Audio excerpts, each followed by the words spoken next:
Good morning, everyone. Salamat pagi. Thanks for joining us on this early morning session. Just to begin, we're going to begin with something a little bit different this morning. So I did mention yesterday that there were some door prizes available. So the way this will work is I will display an Instagram image that somebody has posted and tagged EMS Conferences Australia in, and we as a collective will vote. So the way the voting will work will be by popular demand, and the only way really that I can think of to measure that is by volume of applause and cheers. So I think we can just practice that now. If everybody can just give a big, loud clap and applause and woos. 3, 2, 1.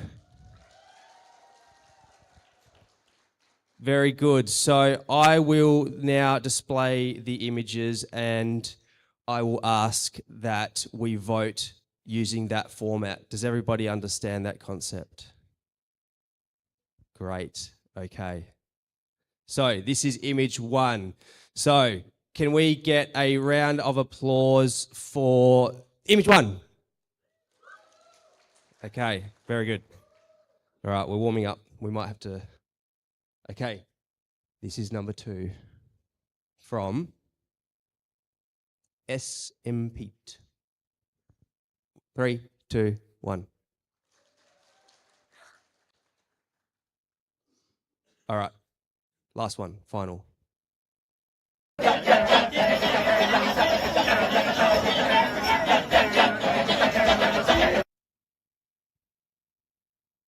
by. Stand by.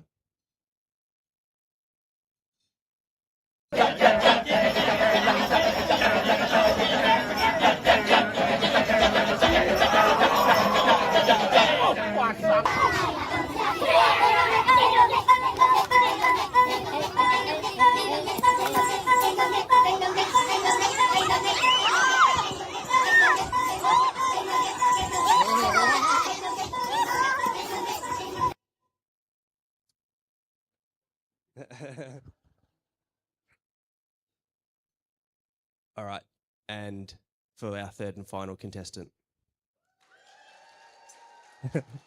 Okay, I think that's very, very clear. The owner of this Instagram reel, if you would come and see us for your door prize then later, then that will be wonderful. Thank you very much. It's really amazing to see everybody getting out and about and enjoying Bali for its attractions, and it's, I think, probably the primary reason why we're here.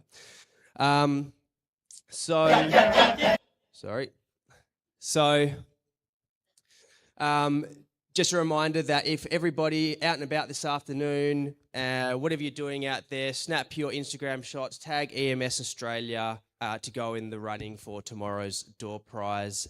It will be a similar concept. So I look forward to seeing what you all come up with. But without further ado, we're on a tight schedule this morning. So I would like to invite our first presenter to the stage. All the way from the United States in North Carolina is Dr. Quincy Chopra, emergency physician, to discuss maybe a very topical and relevant topic if we're heading across to Gili, and that is, or to Nusa Penida, and that is scuba diving emergencies. Please make Dr. Chopra feel very welcome.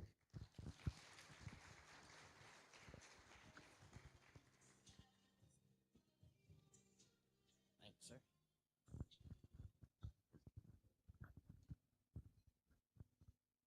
Hello.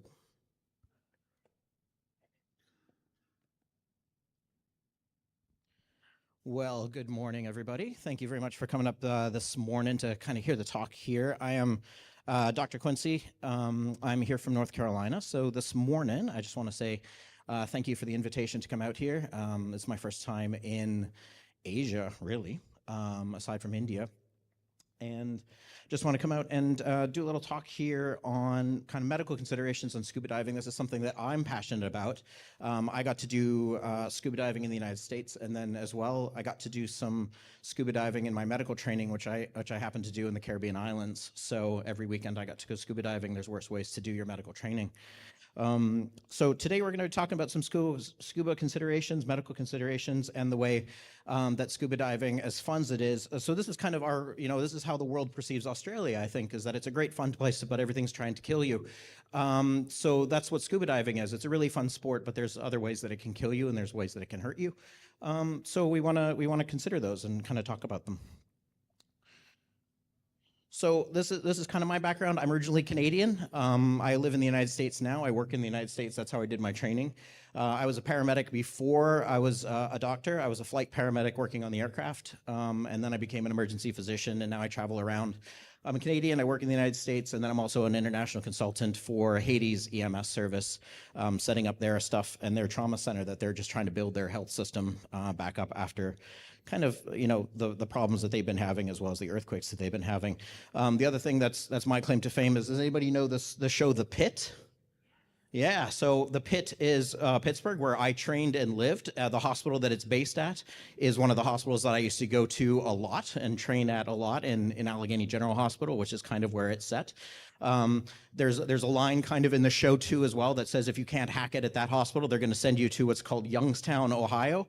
Youngstown, Ohio is actually where I trained and did my medical residency. So that was kind of a fun line when they mentioned that if you can't hack it in Pittsburgh, we're going to send you to Youngstown. I was like, that's where I trained. So when we talk about scuba diving emergencies, we say, well, why is this relevant, right? Where do you work that you have to deal with scuba diving emergencies? Like, I work here in Tennessee, which is that red. There's not a lot of water. The scuba diving is very poor in Tennessee. So why do I care? Why, the point of all these lectures is, why do I care? And I care because these people from Tennessee, people from these landlocked states, just like parts of Australia, parts of the world, they go to places where there is scuba diving, and then they come back. And we don't see the emergency necessarily when they were having the scuba diving. We see it when they come back. Right? So this is what we need to be thinking about, is when somebody says, oh, I'm having this pain in my joints, and you're like, that could be anything. And they're like, but I just got off a plane because I was scuba diving in wherever I was. And you go, oh, that's going to click something else. So that's hopefully what this lecture is going to be. So where I'm in Tennessee, that's how this kind of comes about, is that these patients of mine are coming back to Tennessee from their scuba diving adventures. And I need to be thinking about what could be going on with them because they're returning back from kind of, this environment. So our case study is this. There's a movie that was out. It came out a bunch of years ago. If you haven't watched it, you're not missing anything. But the point is that it's 47 meters down, right? So 47 meters, that's quite a distance. And this is what I want you to think about during this lecture is, this is an hour-and-a-half long movie. So we'll throw this out there. Are there any scuba divers here in the audience? Yeah, okay. So with scuba diving, right, we understand that with a tank of air, we're going to go over the gas laws. We're going to go over how much air you can really get, how much bottom time, we say, how much time underwater you can actually get with your air tank. And so this is an hour-and-a-half long movie at 150 feet or 47 meters. Just kind of think about that as we go through the lecture. And then what we're going to be talking about is we're going to be talking about the different things that happened kind of with gas laws, with our perception of what's happening, and then also what kind of would happen in the movie, and we'll talk about it at the end as well. Okay, so how dangerous is scuba diving? Well, it's really not that dangerous comparatively. So with diving injuries, there's about a 0.03% chance of having a diving injury, with the major injuries being barotrauma, which is just pressure gradients, right? Barotrauma, think of it as when I go up in a plane or I go up to a mountain and my ears pop, that's barotrauma. It's pressure changes that cause pain. If you can't clear that, if you can't fix that problem, then it can cause bigger injuries. So that's the majority of injuries. Decompression sickness we'll go over as well, which accounts for about 32%, and then marine life injuries. So it's funny, I had to create this, when I was creating this lecture, most of it I can leave out of marine life injuries because most of the things that hurt you don't exist in the United States. And they're all in Australia, you have these things that hurt you. And I was like, oh, I probably need to enclose those with this lecture because the main audience here is Australian from what I understand. And so, again, this is your country trying to kill you. Dive fatalities, what's the overall rate? The point is, it's very small, right? How many people die from scuba diving injuries and fatalities? It's very low, right? Compared to rock climbing, it's actually much worse than rock climbing. Rock climbing is much more dangerous than scuba diving. And in the United States, about 80 people die from scuba diving, related problems. And a lot of that is we'll kind of go over that to kind of say, well, who dies, right? And so what causes the death? Well, the major one is drowning. Well, how do you drown? How do you drown scuba diving? You're underwater, you have an air tank, you have an air pack, you have an air regulator. How do you drown? Well, we'll kind of go over these things that kind of cause you to have problems, including nitrogen narcosis or DCI or decompression sickness. These are all things that can cause you to drown. Other things are cardiac events. Sometimes it's not the healthiest people engaging in these activities, as well as arterial gas embolisms. And we'll go over all these things that kind of hurt you and harm you. But the major one is drowning. So who dies? So the lighter color is one's male and one's female. Who do you think is who on this? Yeah, right. So men die a whole lot more than women die because, well, I'm not going to go over those answers. But when we think about what age ranges as well, we look at our age ranges that it's a little bit older, right? So most 50% of people were over the age of 50. Most had hypertension, coronary artery disease, obesity, not the healthiest people that are engaging in this activity. And those are the ones that die. All right, so for our dive emergencies today, let's talk about these. Right, so we're going to go over barotrauma, which is called the squeeze. We're going to go over arterial gas embolisms, decompression sickness, which is known as the bends, different forms of that, nitrogen narcosis, and then all the marine life that's trying to hurt you, and kind of how do we treat those kind of injuries. Okay, so there's a little bit of physics that we have to go over. This is not tremendous. I am an emergency medicine doctor. I keep it simple. Okay. So this is Boyle's law. Boyle's law pretty much just says that pressure and volume are inversely related. As we go down, so right now in the atmosphere, there's about 1 atmosphere. There's about 14.7 pounds per square inch, about 1.3 kilos per square meter of air pushing down on us. As you go underwater, for every 11 meters, keep it simple, every 10 meters that you go down, there's 1 extra atmosphere. There's 1 extra 14.7 pounds of pressure, pounds per square inch, of pressure bearing down on you. So as you go down underwater, gases will compress. Gases will compress. Okay, so take our pufferfish. At sea level, pufferfish is the big size. As you go down, so 33 is 11 meters, 66 is 22 meters, and 99 is 33 meters. As you go down, that gas, that pufferfish, starts compressing. Okay, so why does that matter? Well, think of it as the clearest example I can give is ear barotrauma, right? So this is I go up in a plane and my ears pop, and I have to clear my ears. The air that's contained in the tube that goes between your ear and your mouth is a closed system. It's closed on both sides. We can open it, but it's closed on both sides. But the pressure on the outside of that tube and the pressure on the inside of your tube are different. Well, they're the same right now, but they can change. So as we go up in a plane or we go down in scuba diving, that pressure on the outside changes. We need to equalize that with the pressure on the inside. And we can do that by popping our ears. By changing that pressure, that causes the pain. That's the pain when you're going up and down in a plane. That's the pain when you're going up and down on a mountain or when you're scuba diving. So to put that kind of in a visual representation, there's about a certain amount of pressure on the outside of the ear, and as we go down in scuba diving, that pressure shows up on the outside of the ear and pushes your eardrum, which is a membrane, pushes that eardrum in, which causes pain. We can pop our ears by equalizing that, and that brings that membrane back to normal space, right, back to neutral position, and that clears the pain. If we can't do that, what happens? That pressure just increases, causes pain, and sometimes it can just rupture the eardrum, in which case the pain goes away because we've ruptured it. We've now equalized the pressure on both sides because we've created a hole in it, right? This is the kind of idea, for those of you who have kids, this is the idea of putting tubes in your ears, right? So this creates pressure and drainage. So this opens up a hole in the ears, and that way pressure can change between the inside of the eardrum and the middle ear, or the outside of the ear and the middle ear. Okay. So what are the sensations involved with ear barotrauma? So we've got sensation of fullness. We've all experienced this, I believe, especially to come here. You did this in the plane. You can get tinnitus, which is ringing in your ears, hearing loss, vertigo, nausea, and vomiting. You can even get disoriented. And as I said, this can clear spontaneously if the eardrum ruptures. Is that a big deal? Well, the eardrum actually fixes itself, right? We might need some antibiotic drops, but otherwise the eardrum pretty much just fixes itself, and that can relieve some of the pressure changes.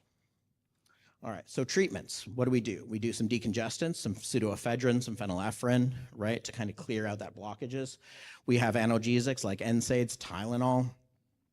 We have possible antibiotics for secondary infection or for ruptured eardrum. we would suspend diving. So if you get a ruptured eardrum, this is funny because I work with a lot of divers, I train with a lot of divers, I know a lot of divers, and they say, oh, if I rupture my eardrum, that's not going to stop me from diving. I'm on a dive trip. I'm going to keep diving, right? The recommendation is though to suspend diving. So also no flying, because the flying will be the ear pressure change, or the air pressure changes. And then if it's bad enough, you might need to see otolaryngology or the ear, nose, and throat doctors, because they might need to repair your eardrum. Okay. All right. So that's ear barotrauma. What about mask barotrauma? So we also have sinuses. We have these big sinus holes, right? And we all say, oh, I have sinus congestion. Well, what are your sinuses? They're fixed cavities inside your face, inside your head, that are full of air. Well, this air pressure also stays constant. As you change the pressure outside, meaning you're going scuba diving or going up in a plane, this pressure can change, right? And it's hard to equalize those. But you can get what's called mask barotrauma. So the mask that's pushing down on your face, as you go down deep, that pressure on the outside of the mask will push against your face and can actually cause blood blisters and cause pain in your face, can cause some bleeding. If you look at the bottom of his mask right around his nose there, you can see some blood, right? And so that's from mask barotrauma, or mask, what we call mask squeeze. If it gets really bad, all right, we can get bruising around the eyes. Right? So this is completely painless. Look how smiley and happy he is, right? He's not in that much pain or that much discomfort, but it looks horrible. But that's this mask squeeze from having this kind of barotrauma around the face. So these are some of the emergencies that you can get with scuba diving that are kind of benign. Okay. Sinus barotrauma, which is what I was alluding to before, when you have sinuses in your face. So these are fluid or air-filled sacs, air-filled passages, right? And they can actually cause, during ascent or descent, you have these pressure gradients, pressure changes, and they can cause, these big old problems that would cause pressure changes that would cause kind of bleeding, right? And the main one being epistaxis, or nosebleeds. So you can get nosebleeds, and I've gotten these while scuba diving before, that you just can't equalize the pressure builds up, the pressure changes, and you get some nosebleeding from that. And that's your sinus barotrauma. Your treatment, again, decongestants, right? So this is kind of a theme with scuba diving emergencies.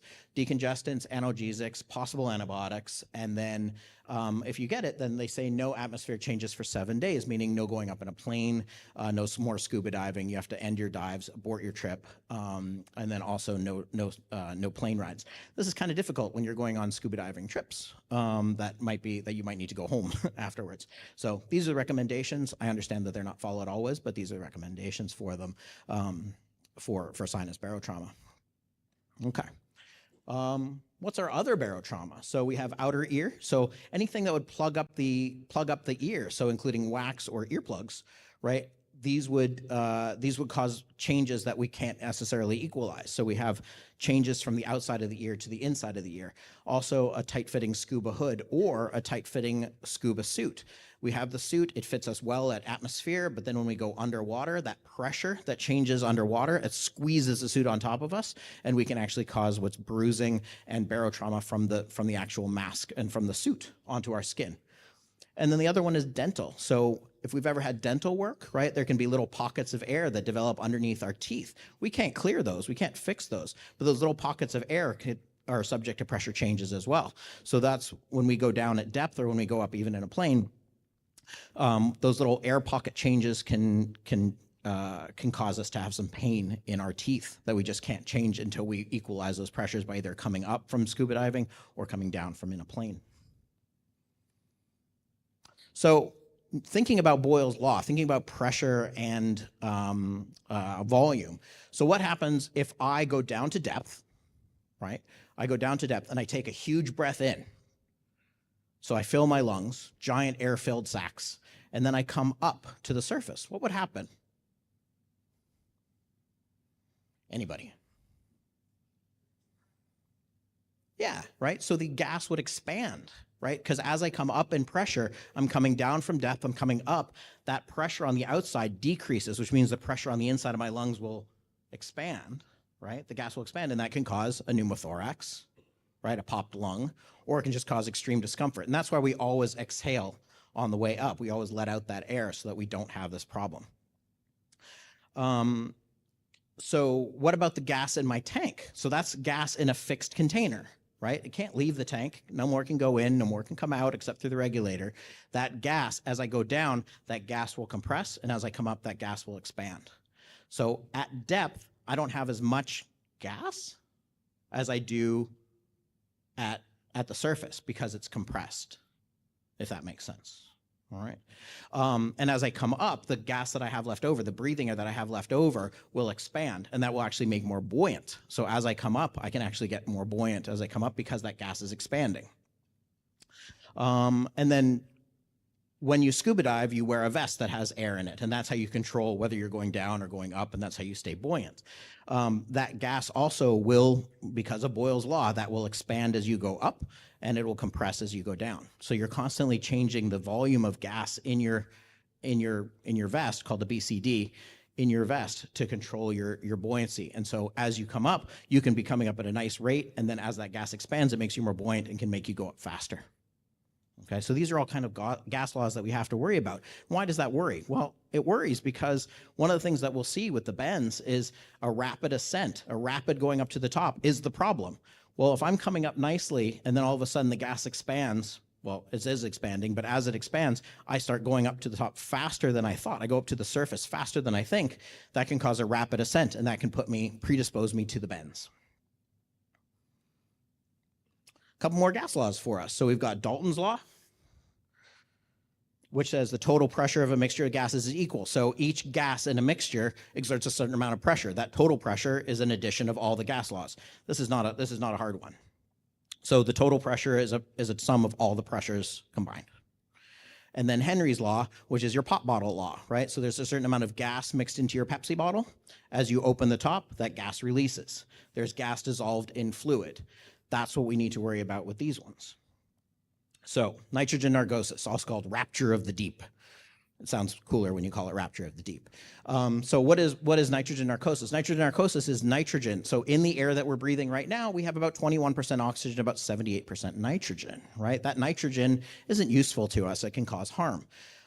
So what we get is as we get down to depth, that gas is now pressurized, right? Because of the pressure, the atmospheric pressure around us. And that can actually seep out of our lungs and into our blood system and then into our joints, which we'll talk about, but also into our blood system. And that nitrogen can cause us to have wonky head, right? So it can make us confused, it can make us disoriented, and it is completely reversible. So what do you get from it? Well, you get lightheaded, you get impaired judgment, you get anxiety, paranoia, and euphoria. So you actually are very happy when you're trying to die. So you can get this nitrogen narcosis. It is completely reversible in that you don't need to off gas. You just need to go up a little bit. So the actual mechanism isn't fully understood, but as you come up from where you were, so as you ascend maybe even 2 or 3 meters, you can actually relieve this nitrogen narcosis. Why do people die from nitrogen narcosis? Well, you become disoriented underwater. People have been known to take out their regulator, take out their breathing source because they don't know where they are. They're completely disoriented. One dive instructor was telling me that they saw one of their students getting what's called being narked, getting nitrogen narcosis, taking out their regulator and attempting to give it to a fish, right? So this is how disoriented you can be. You do impaired judgment. So what happens? Well, you can take out your regulator. You can do an improper ascent. And so you can get the bends, you can get all kinds of other secondary effects from it. So how do you treat it? Well, you ascend slowly, you abort your dive, knowing that your symptoms will improve. Now, this isn't something maybe that you can do because you're disoriented. This is something that your dive buddy or your dive instructor or your dive master might do for you, is bring you up. And so we say, why do people die from this? Well, as I said, impaired judgment, right? They panic, they do improper ascents, or they drown because you can take out your regulator. Talking about arterial gas embolisms, so AGEs, caused by barotrauma and decompression sickness. So this is the gas that goes into your bloodstream, forms a bubble, and that bubble works like a pulmonary embolism. So your bubble now will kind of go, and it'll either sit in your heart, it can go to your brain, it can go to your kidney, and it creates a space. It creates a dead space where blood cannot flow. And when you get this dead space, when you get this arterial gas embolism, this can cause strokes, this can cause heart attacks, this is called ischemic injury to your kidneys, to your other aspects. So this is called an arterial gas embolism. How quickly do they happen? Well, they can happen immediately, right when you ascend. right? So this is coming up from the water. This is coming up very quickly. It forms a gas bubble. It goes into your bloodstream, and it can cause a stroke, a heart attack, and kill you immediately. Or it can happen several minutes afterwards, right? So these are more commonly, it causes loss of consciousness. It causes confusion. It could cause this disorientation, seizures, paralysis, heart attacks, chest pain a few minutes afterwards. If it happens immediately, it's kind of fatal for you.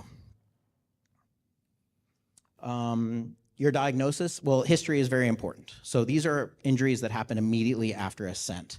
That's the big thing in your dive profile. So people say, I had these problems as soon as I ascended. That's when I got my arterial gas embolism, or that's when you're suspecting it as a clinician. Treatment is oxygen and then HBO chambers. So where are there HBO chambers? Is there one around here that we know of? Are they in Australia? Yeah, absolutely, we have them, right? So we'll be talking about HBO chambers here in a minute. So one of the other big things is decompression sickness. So decompression sickness, again, goes with those Gauss laws, goes with Dalton's law, goes with Henry's law. So this is the gas that we breathe, the nitrogen that we breathe now dissociates into our bloodstream and then settles in our joints. How do we fix that? Well, as we ascend, the gas will off-gas, right? It'll go back from our joints, back from our tissues, back into our lungs, and we'll breathe it out. If we don't give it time to do that, we don't ascend slowly, that gas stays where it is. That nitrogen stays where it is. If it settles in your joints or in your skin, it can be called decompression sickness. This happens mostly under 30 minutes from ascent, but it can happen up to hours afterwards. Decompression sickness has a lot of different names to it. It's called the bends. That's the most commonly one because when it settles in the joints, it causes you to bend over because you're in pain. So it's called the bends. It's also called the chokes when it goes into your lungs. It's called the staggers. It's also called the niggles. I found that. I don't quite know where that came from, but it's called the niggles as well. It comes from the caisson. So it's also called Caisson's disease. So this is a caisson. These are the miners, right? So they were building things like the Brooklyn Bridge in New York City. They were in pressurized tanks underwater, and they pressurized them with air to keep the water out of them while the workers worked. These workers were under pressure, they were under increased atmospheric pressure, and then they came up too quickly and they found that they got the bends. So that's where it all kind of comes from.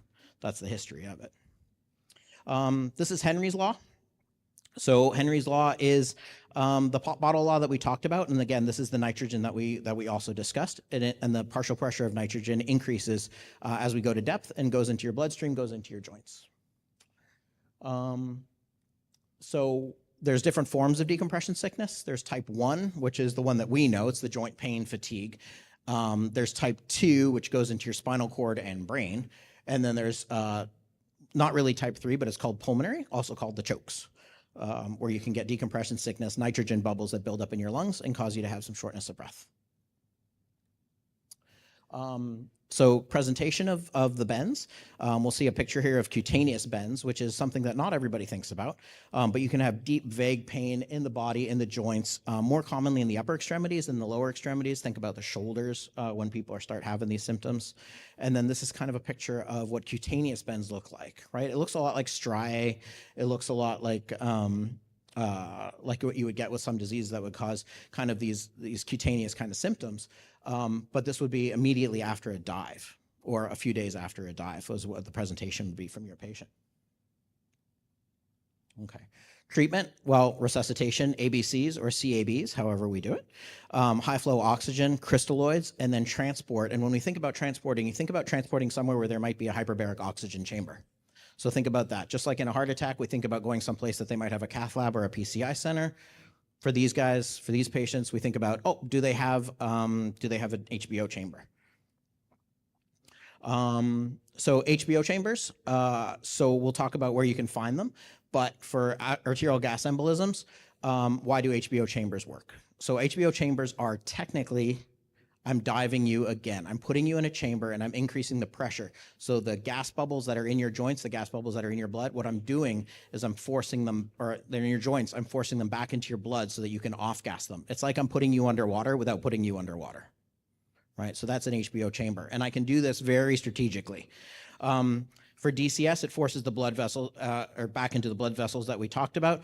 For AGEs, it does the exact same thing. They have big chambers and they have little chambers. Where I went to medical school, the chamber was on mine, held 26 people. Most of them hold one, right? And kind of a technician. So these are the HBO chambers. They use them for a few different things. We use them for wound care and diabetic wounds, but we use them a lot for in scuba diving. Okay. This is just a dive profile for if I were to dive you in an HBO chamber.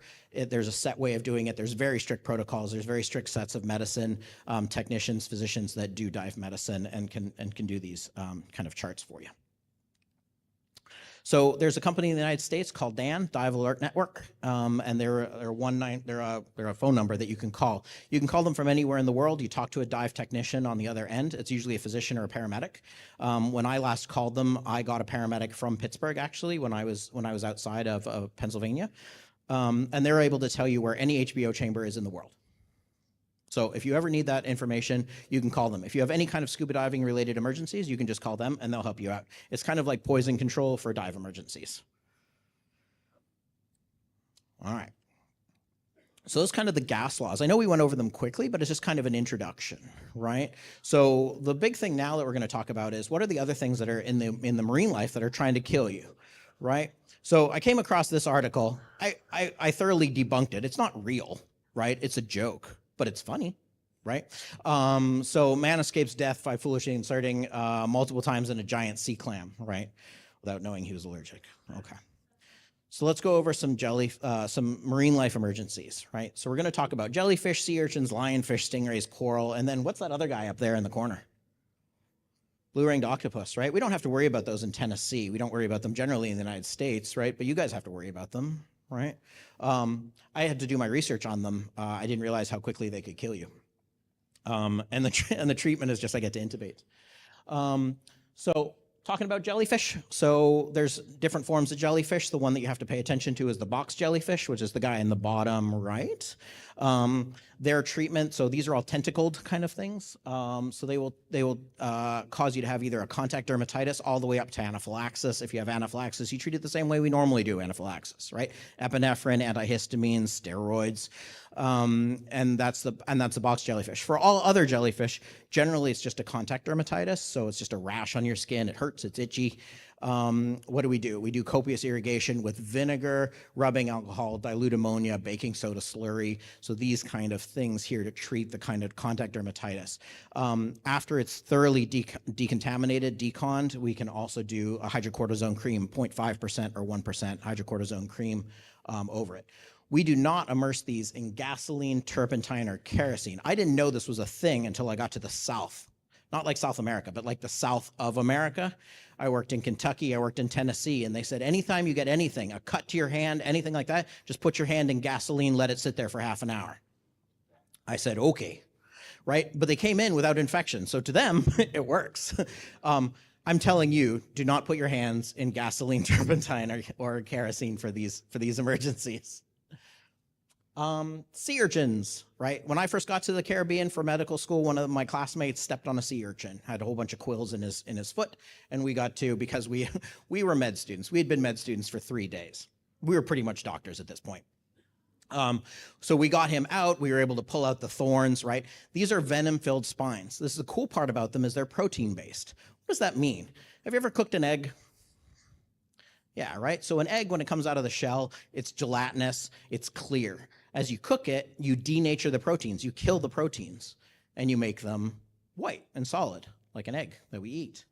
Same thing happens with these guys. These are protein-based venoms. As you heat them up, you denature the proteins, you cook the proteins, you cook the egg, in which case it's not useful anymore. It won't cause you the pain.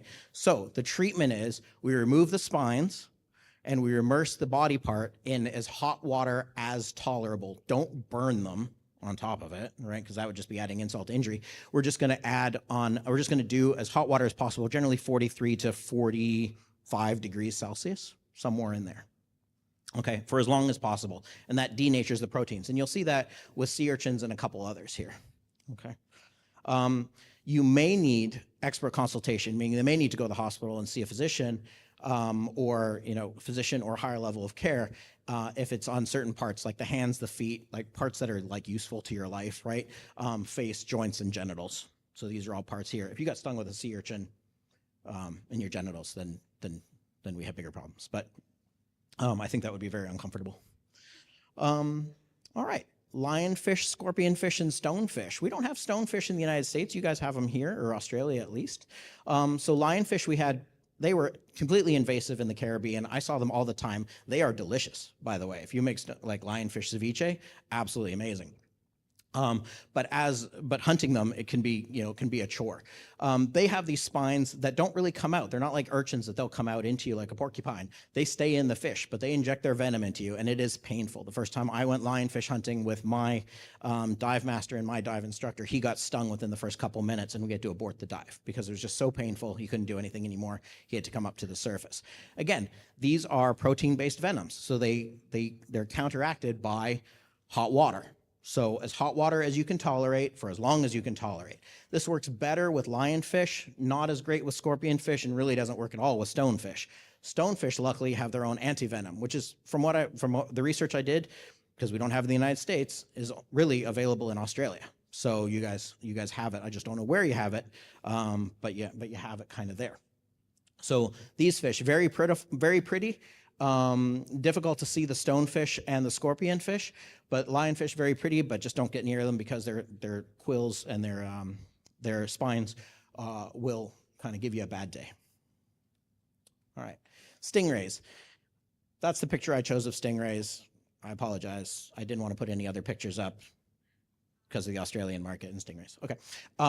So lashing tail injury, stingrays and the barbs. So they, one, cause the barb with the venom. Two, they can cause a mechanical injury like a laceration or abrasion. Again, it's a protein-based venom. So again, this is hot water. There can cause bleeding. There can cause redness and sometimes death as well. We rinse it with clean water. We remove the stinger. And then if there's a laceration, we treat it like a dog bite. So we don't sew it up tight because that can fester the infection inside of it. So we absolutely have to leave that laceration a little bit open to air, just kind of approximate it. If there's going to be a big delay in treatment, greater than 12 hours, we want to do antibiotics for those, covering generally for Vibrio species. So we're talking about doxycycline, ciprofloxacin, or trimethoprim sulfamethoxazole. Coral injuries.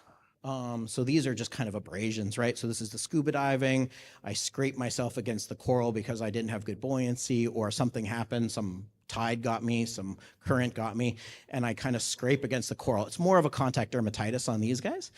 So copious amounts of soap and water just causes redness, itching, pain. You can use dilute hydrogen peroxide, not full strength hydrogen peroxide if it's available. You can cover it with an antibiotic ointment like bacitracin or silver cream, or like a Neosporin. NSAIDs for pain, and antibiotics if there's secondary infection. It's very easy for these ones, just kind of uncomfortable. So when I first started my medical training, and then I kind of took this all the way through my medical training, when I started studying scuba dive medicine and talking about jellyfish, how do we treat jellyfish stings? How are you taught to treat jellyfish stings? What's that? Vinegar, right? And if you don't have vinegar, what do you use? Pee, right? So I took that and I said, well, how do I kick this all the way through my medical training? And so everything was, should I pee on it, right? Right? So in all the slides that I just showed you, how many of those do we pee on? None of them, right? So none of them. So we're not peeing on anything here. If you don't like the person, maybe you can say, this is the way Dr. Chopra told me to do it, that we can pee on them. But generally, we're not peeing on anything. It's just not right? You're saying, oh, well, it's vinegar. It's the same. It's not. The pH is different. The acidity is different. Pee is not the same as vinegar. And pee can have its own things in it that it's not always sterile. So thinking about it of should I pee on it or should I not pee on it, generally don't pee on it, right? And this is the patient or the jellyfish. Don't pee on the jellyfish either, right? We're just not peeing on anything, all right? As a scuba dive doctor, we talk about fitness to dive. So PADI, which is one of the organizations for scuba diving, has its own fitness to dive check form. So when I say that, those that die from scuba diving emergencies generally are over 50. Generally, they have CAD, they have hypertension. So should I dive, should I not dive? Well, there's a form out there that a physician or a higher practitioner can fill out that says, is this a medical statement? Well, yes and no. This statement just goes through the checklist, and some dive operators might make you fill it out, but it doesn't preclude you from diving. It's just knowing the risks of diving. This is kind of a checklist for knowing the risks of diving. And so with that, I want to kind of just that was a brief overview of everything that was kind of done. I just kind of want to give you an idea of what we were doing. Here's my contact information. If you have any questions, comments, concerns, please feel free to reach out to me. I'd be happy to answer anything that you can. And then with that, we'll take any questions that we might have, depending on time. We do have some time, so does anyone have any questions for Quincy?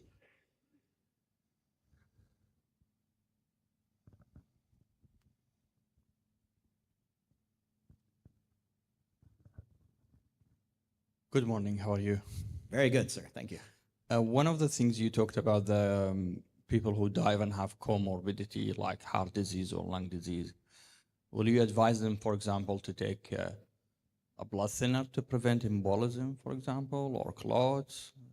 Depend on the risk, if they are not already on it? So the problem with embolisms is not pulmonary embolisms like a clot.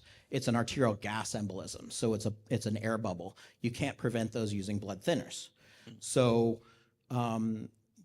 would hypertension or CAD preclude you to getting a blood clot? And not generally, no. And even if we talk about people that say, oh, I'm going on a long plane ride, like I came from North Carolina to Hong Kong to Bali. Should I take an aspirin or should I take a DOAC like Pradaxa or Eliquis, like apixaban, rivaroxaban? Should I take any of those? And those haven't even been proven to be prophylactic against pulmonary embolisms, against blood clots. So generally, no, I wouldn't suggest that. Thank you. Thank you. If someone has a rapid ascent, maybe, as you say, they weren't able to do their time before they reach the surface, and then you're having the symptoms within minutes of an embolism, other than just A to E sort of comfort measures, things like that, are you going to do anything about maybe putting them back at the depth if you're 3 hours offshore, something like that? Yeah, so that's definitely a consideration, right? So you can say, well, we can put you back down under depending on how much gas we have available, how much air we have available, and how much resources we have available to go down with you, because these patients obviously have to be monitored as best you can underwater. So this is with, I dive as a physician. I'm not diving as a dive physician, but I'm diving as a physician. So if exactly your scenario, you're 3 hours away from shore, you're nowhere near an HBO chamber, you're nowhere near advanced medical care, what's the best idea? Yeah, you can put them back on gas and put them back underwater and try to relieve some of the symptoms that way, and then have them come back up slowly and do their safety stop to be able to off gas. My question about that as well is that that's great to know, because places where I'm going diving sometimes are many hours offshore. But then is that more of like a first aid symptomatic relief? Because then you're probably not going to keep them at that depth, that time, and resolving that air embolism. I don't know how long it takes when you hit the HBO chamber, like how long that would actually take to resolve the embolism. So I don't know the exact time. I don't know if there is an exact time of where the embolism is and how big it is and exactly how much time it would take. I don't know if there's tables for that. I don't believe that there are to say, oh, well, if you have an embolism that goes to your heart or to your brain, well, you need to be at certain depth for a certain amount of time to be able to resolve it. This is more of a Band-Aid situation. Yes. I know that if they're starting to have symptoms at surface interval, then I know that they're going to have continued problems, and they're going to have a bad day. So what am I going to do? Well, I'm going to Band-Aid it by putting them down at depth and hope for the best. Okay, great. Thanks very much for that. Great. Coming.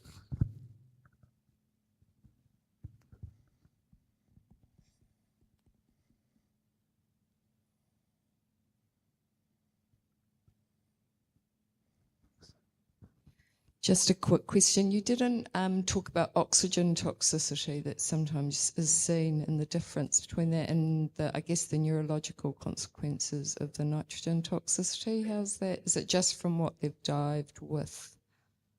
Yeah, so oxtox is a thing as well, and it's the exact same things as nitrogen narcosis. So it has to do with the gas under pressure, and then you can form the free radicals with the oxygen, and you can get oxygen toxicity. The presentation, from what I understand, is the same. So you'll still get the wonky in the head, you'll still get confused, and that can be oxygen toxicity. The same thing, again, you bring them up slowly, and even up to surface and then put them on. It's kind of weird that you would put them on. You would think, oh, I don't want to put them on oxygen because they're oxygen toxic, but it was the depth that they were at. It was the pressure that they were under. As you bring them up to the surface, you would put them on oxygen, not necessarily 100% oxygen, but a little oxygen, and that would be able to resolve some of the symptoms. But oxtox is definitely a thing to, thank you for bringing that up. Yep. Amazing. Last one, and then we'll have to move on.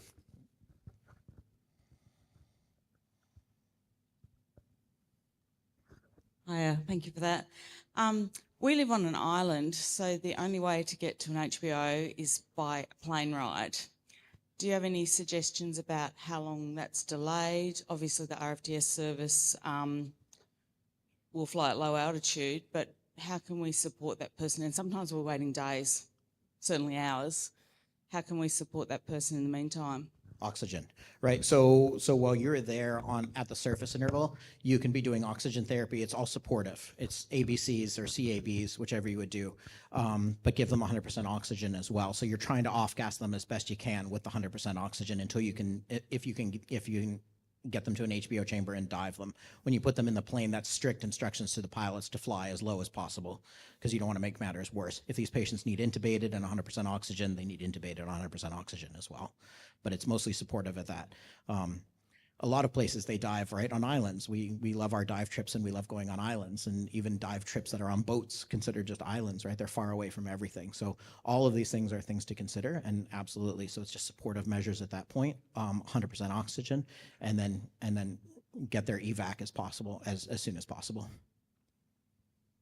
Amazing. Thank you, everyone. And thank you, Quincy. There's some really valuable dialogue and insights. Thank you for sharing and thank you for being here. Key takeaways, obviously, don't pee on it. And I wasn't aware of the dangers of giant clams. So thank you, Quincy. Thanks. We're going to jump into the next presentation straight away if we're happy with that. So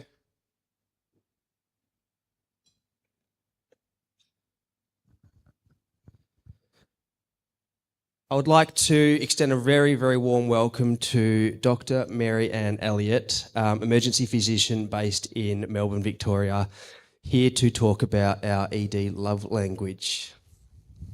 Make her feel welcome. Thank you.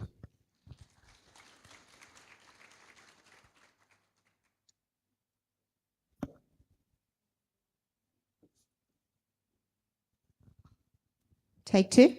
Awesome. Morning, everyone. Thank you for making the time to be here for a topic like this early. I hope everyone's had their caffeine. This talk is supposed to be you sitting back, relaxing, listening, no notes to be taken. So a little bit about me. My name is Mary Ann Elliott. I am an emergency physician, South African born, based in Melbourne. I'm fortunate enough to be able to do a couple of things in my work. I work clinically at the Austin Hospital. I also work in telehealth for the Northern.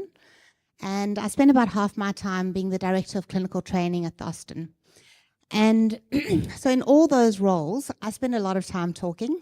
I spend a lot of time communicating. I supervise junior doctors. I remediate.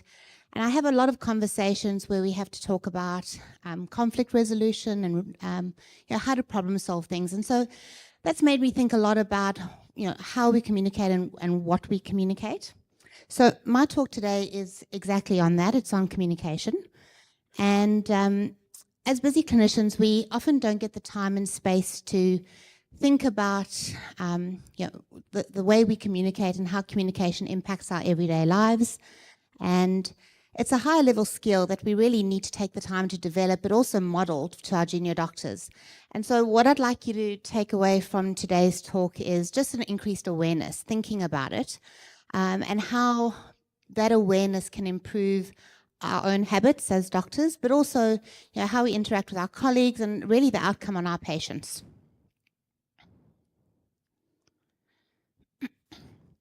So I'm going to spend a bit of time talking about the importance of structured communication. And I think we all kind of recognize on some level that it is important, but we don't spend a lot of time thinking about why. So good communication isn't just chatter, it's choreography. In healthcare, structure saves lives. And when we keep messages clear and consistent and complete, we prevent confusion before it happens. So structured talks build trust between shifts, between professions and humans.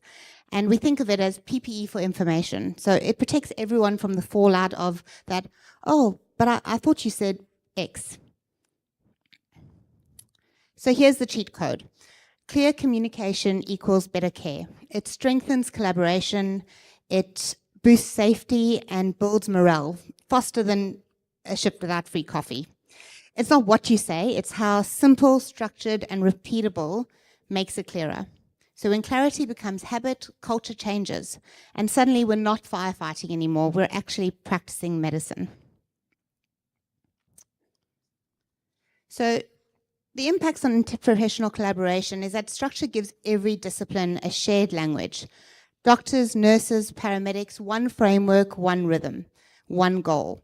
When everyone communicates the same way, teamwork stops feeling like a group chatter with 50 unread messages.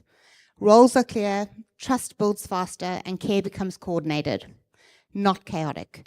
So structure turns talk into trust, and trust powers performance. Patient safety improves. And let's be blunt, miscommunication kills. It's a top cause of medical errors. But the fix isn't just magic, it's structure. Clear handover, accurate documentation, closed loop checks. They turn near misses into no misses. Standardization means that every patient's story is told the same way, accurately every time. Safe care starts with clear communication. So it's not just a slogan, it's a way of surviving. And patients don't just want medicine, they want meaning. When we explain clearly and compassionately, patients trust us and they tend to follow the plan. So that means fewer readmissions, fewer complaints, and more thank you cards that don't start with a "to whom it may concern." Communication isn't a soft skill, it's a clinical intervention.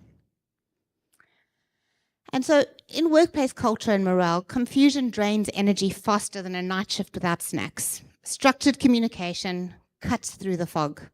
Clear messages mean less time fixing mistakes and more time caring. So teams trust each other, stress drops, morale lifts, and strong communication creates strong teams, and happy teams deliver better care. The benefits of standardized communication in healthcare is that there's better outcomes, fewer errors, empowered patients, happier staff. Structure catches what chaos misses. And so standardized communication is like upgrading your hospital's Wi-Fi. Everyone connects faster, cleaner, safer. Clear communication saves time, builds trust, and delivers better care. And importantly, it reduces things like errors and litigation. So here's the truth. Structure keeps you out of paperwork and lawsuits. When documentation is clear, accountability becomes effortless. No more he said, she said, just it's right here in the notes. Structure protects your patients, your team, and your sleep schedule. It minimizes misunderstandings and misses information, lowering the risk of errors and negligence claims because nothing ruins your weekend like a court notice. So we want to look at how that communication will empower our patients and it will empower families because every family wants to feel heard and respected. When we explain clearly, fear drops and trust rises. Standardized communication gives consistency. No mixed messages, no confusion. They know what's happening, why, and what's next. Suddenly, they're not passengers, they're co-pilots in their own care. So when patients are included in decision-making, they feel heard, informed, valued, leading to stronger trust and better adherence to care plans. So the result is that the patients are engaged, they have supportive families, and better overall experiences. And lastly, where it counts, it impacts on our efficiencies and workflow. So in DED, time isn't just money, it's survival. Structured communication smooths that chaos. Structured tools like ISPAR cuts the back and forth, discharge summaries stop what's the plan calls, and shared systems keep everyone aligned. So Clear Talk isn't just efficient, it's how professionals turn that chaos into choreography. Using tools such as structured handover templates, standardized discharge summaries, electronic handover systems, proformas, things like shared communication platforms like Teams can all make a big difference. And lastly, professional development. So structure gives every discipline a shared language. Doctors, nurses, paramedics. One framework, one rhythm, one goal. When everyone communicates the same way, teamwork stop feeling uncoordinated. So let's be blunt. Hang on a sec. I'm going to give you some examples now on how professional development, can improve. So the secret is that good communication and good communicators help you progress. Structure makes you sound confident, capable, calm. Frameworks sharpen reasoning, improve feedback, and strengthen leadership. Every clear conversation builds culture. And communication isn't just fluff, it's career rocket fuel. It strengthens professional growth, it enhances teamwork, leadership, and a culture of constructive feedback across the healthcare workforce. Clear communication powers efficiency and develops professionals. So I want you to spend some time going over some of the common structured communication tools that you might encounter. Some of them you would have heard every day, some of them would be new to you, but I'd encourage you to explore each of them to see what works for you.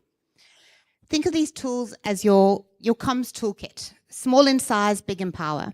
They give you a reliable script when adrenaline is high, whether it's a code, referral, ward round. Structure keeps your message crisp, and you wouldn't start a procedure without instruments. So don't start a conversation without your framework. And different tools might have the same goal, and that goal is safe, smart communication. Each framework is a mental shortcut to clarity. So when everyone uses them, you get harmony instead of noise. It's not about acronyms, it's about a shared language of safety. So this especially applies to urgent situations where you need to promote concise, relevant communication, reducing errors and improving patient safety. It's adaptable across all healthcare settings, from emergency departments to outpatient clinics and telehealth. Its flexibility allows you to tailor communication to their context, strengthening collaboration and clinical efficiency. So the common one that we probably all know a little about is ISPAR. And this is something that I often teach my international medical graduates and junior doctors as a first-line tool to have. And as we all know, ISPAR is identify, situation, background, assessment, and recommendation, and the ISO bar, which is adding in observations. And rather than go through that with you, I wanted to give you an example that I often teach my junior doctors. And that example is often when they have to make patient referrals and they have to make a call to someone. And if they don't have a structured approach, the call can often go something along the lines like this.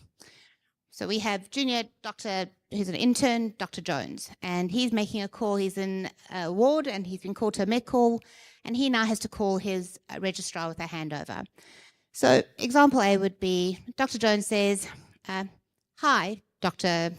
Sam. I wanted to give you a call about Mrs. Green. I'm a little bit worried. I've been called to the ward and she appears really short of breath and restless, and I'm not quite sure what's happening with her. I think she's had a transfusion, but maybe she's finished it. They think she's a bit short of breath. I'm not quite sure what her oxygen levels are. I know she looks like she's uncomfortable. Maybe her heart rate's 100. I'm not quite sure what's going on, but I want you to come and see the patient. The reg on the other side is going to go, I'm not quite sure what's happening here. I'm going to probably get up and go see that patient straight away to get a feeling. An alternative example would be with ISPAR would be, Hi, I'm Dr. Jones. I'm the intern on Ward 5. I'm calling about Mrs. Jane Green. She's a 76-year-old who's presented with a history of heart failure and chronic kidney disease. She's developed new shortness of breath about 20 minutes after completing a blood transfusion.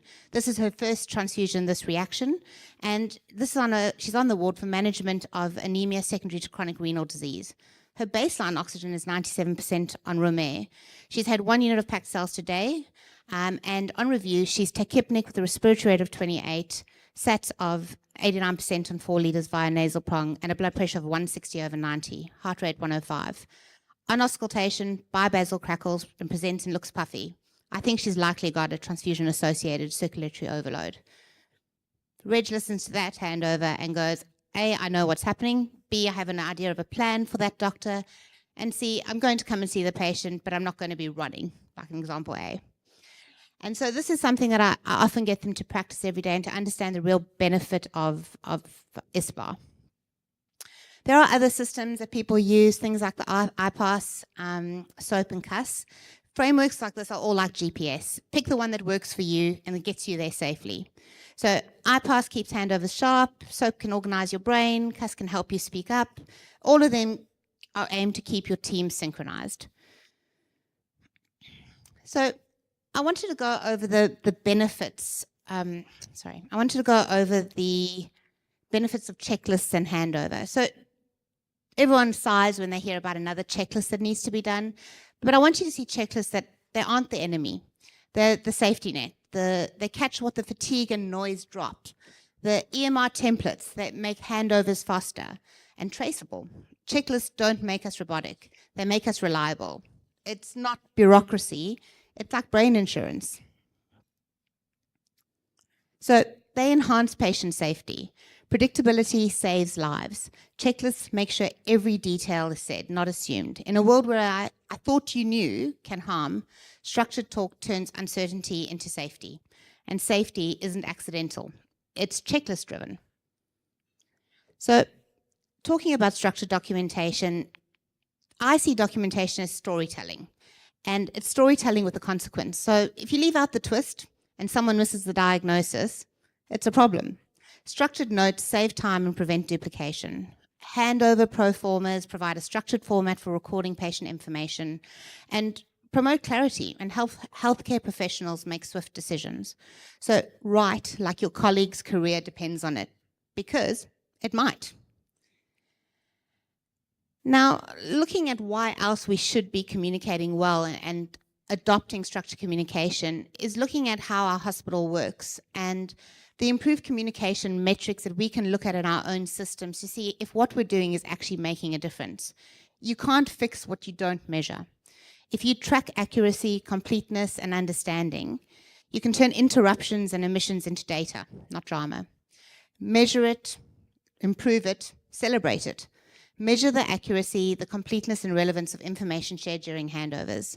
Things that you could look at in your own units are things like completeness of critical details, diagnosis, management plan, investigations, escalation plan. You can look at accuracy of transferred data like medications, allergies, vital signs, proportion of handover that misses critical details, adherence to structured models. You can assess your own understanding and shared mental models. You can look at how well receivers are comprehending and retaining key information at handover. You can look at if there's sender-receiver alignment in the diagnosis or management plan. You can question how often your plans are seeking clarification. And you can look at how the staff confidence ratings and understanding improves. And then you can look at the more boring stuff like progress and efficiency metrics, looking at workflow performance and operational impact of communication, average handover duration, percentage completed within allocated time, number of interruptions per handover, and then hospital-wide system issues like incidents or near misses linked to communication failures.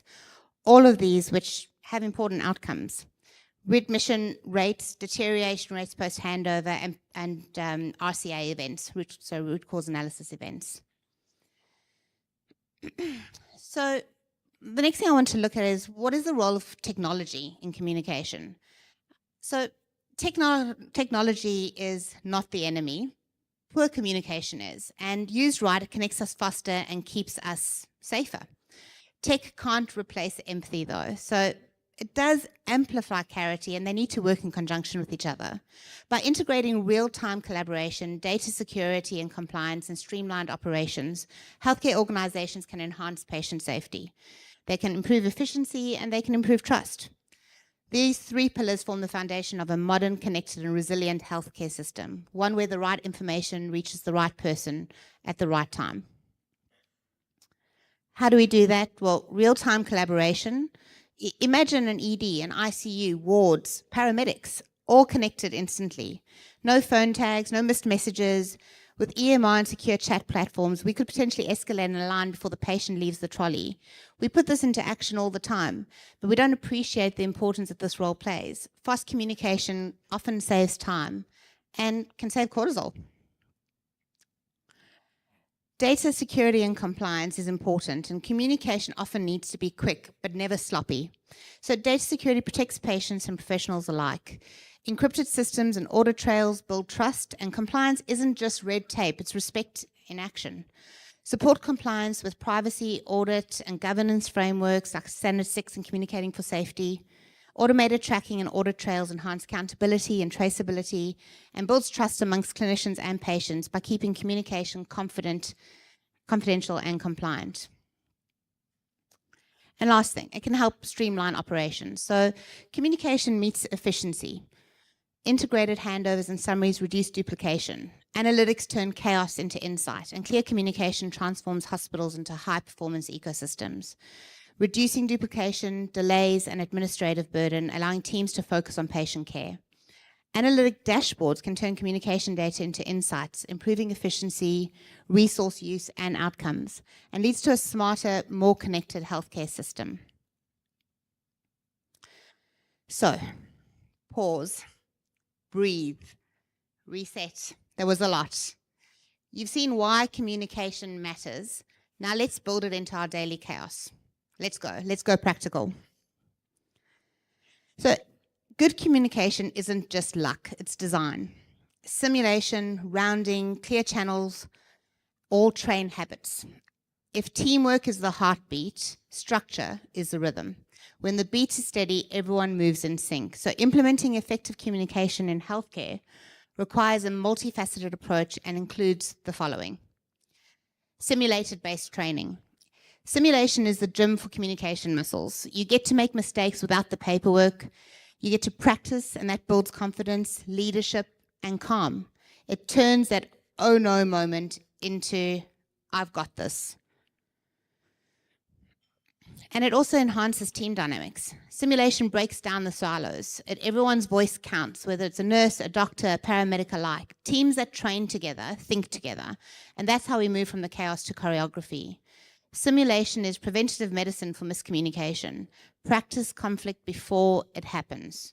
Learn to challenge respectfully. Escalate decisively and stay calm.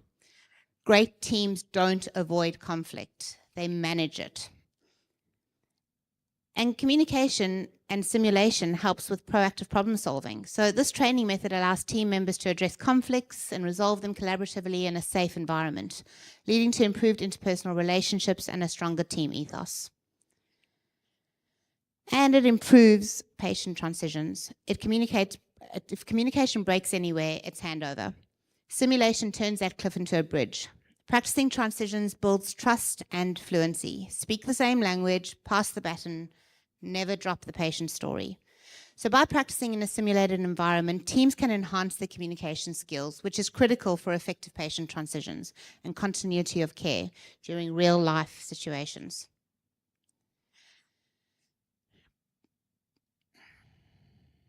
Sorry.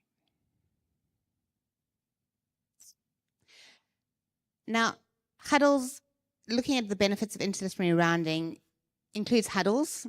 And huddles is not something that's practiced in every area of medicine, but huddles are healthcare's 5-minute miracle. They prevent hours of chaos, they share updates, flag risks, reset priorities. It's not extra work, it's stress prevention disguised as teamwork. And it can enhance patient outcomes. So rounding together turns care into collaboration. Different eyes, same patient, shared insights equals smarter care. It's not competition, it's coordination. And every joint round improves both outcomes and respect.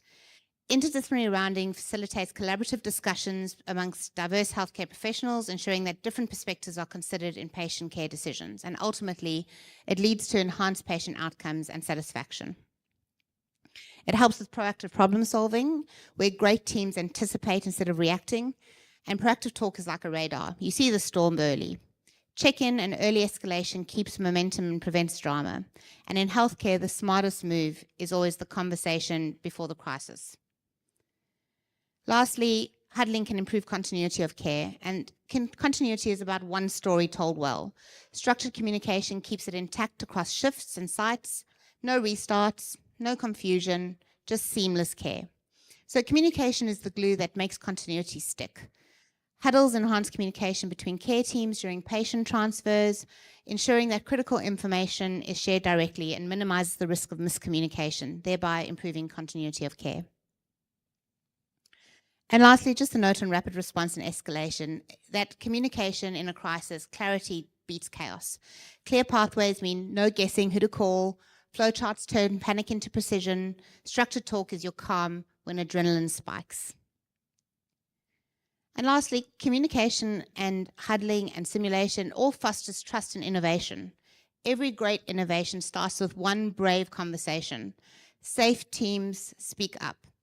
Open dialogue turns that won't work into, let's try this. Trust isn't soft, it's the foundation of progress. Opening dialogue builds trust. Trust builds safety. Safety builds innovation. And when leaders listen, ideas flourish. The best solutions come from those who feel safe enough to speak up. This inclusivity not only strengthens team dynamics, but also leads to innovative solutions and improved patient care outcomes. And lastly, communication, the role of leadership. Leadership isn't just a title, it's a tone. That calm consultant, the kind nurse in charge, they set the emotional temperature. Every word models behavior. Clear, kind, structured talk isn't just communication, it's a culture. And examples of this can be included at shift handover, breaking bad news with empathy, resus room teamwork, conflict between staff, or teaching in the moment scenarios. And so to end all of that, I'd like to say thank you. You made it. Thank you for the focus in a world of constant buzzers. If communication is hard, listening is even harder, and you've nailed both today, so thank you. Remember, clear communication saves time, it saves sanity, and sometimes it saves lives. Thank you. Thank you, Marianne. Were there any questions for Marianne? Amazing. Thank you so much, Marianne. I think we all can take some lessons there that we can all work on our communication in the intense environments that we work, so I really appreciate your insights. We're just going to take a 5-minute tea-wee break, so please come back here in 5 to 10 minutes and we'll get started on our final presentation for the morning. Thanks again, Marianne.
going to move on to our third and patients. So without further ado, I'd like to welcome Friedrich to the stage. Is a paramedic, mentor, educator based in Melbourne, Victoria. He's bringing his lifetime of experience with him today to discuss disaster training deployments. Make feel very welcome. Thank you.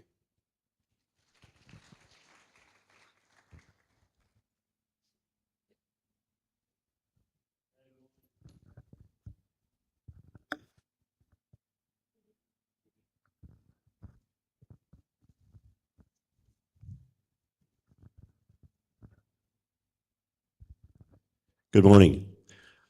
All right, my name's Friedrich. I'll talk a little bit about disaster training, some deployments that I've done. It's not strictly medical, but the principles are the same. As healthcare, highly skilled healthcare providers yourselves, I'm sure a lot of you have thought about going to disasters, responding to disasters or assisting in some way around the world or locally. So hopefully some of the principles that I'll talk about will encourage you to do that.